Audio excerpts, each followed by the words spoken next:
ஒரே ஒரு breaking news for 5 Tamil சேனலுக்கு சொல்லலாம் சார், ஸ்ரீதர் மூலமாக. கம்யூனிஸ்ட் கட்சியினுடைய பொதுச் செயலாளர் MA பேபிக்கு கொடுத்திருக்கக்கூடிய அறிக்கையில் தமிழகத்தில் சட்டம் ஒழுங்கு கட்டுவிட்டது.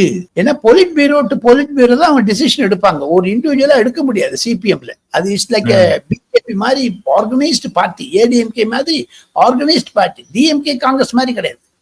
சோனியா காந்தி, இந்திரா காந்தி, ராகுல் காந்தி உட்காந்து டேபிள்ல, டைனிங் டேபிள் உட்காந்து எடுக்கிறது, உதயநிதியோட, கலாநிதியோட, இன்ப நிதியோட பேசிட்டு முடிவு கிடையாது. CPM is structured party. அவங்க ஒரு டிசிஷன் எடுத்துட்டாங்க, திமுகவிலிருந்து விலக வேண்டும் என்று. அதனுடைய அறிகுறிகள் தான். இருப்பினும் மாதம் 15 கோடி வருகிறது, ஏன் விடுவானே என்றதுனால தொங்கின்னு இருக்காங்க.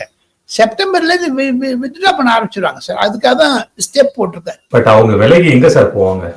விஜய் கிட்ட போவாங்களா?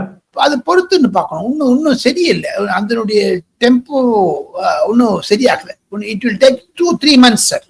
திருபுவனம், சிவகங்கை மாதிரி 2-3 கேஸ் வந்ததுன்னு வச்சுங்க, நிஜமாவே CPM will walk out, VCK will walk out from DMK. இருக்கு சார், நிறைய கேஸ் இருக்கு சார். இப்போ ரீசெண்டா இன்னொரு வீடியோ வந்திருக்கு, 24 போலீஸ் கஸ்டடியில இதானவங்க இருக்காங்க.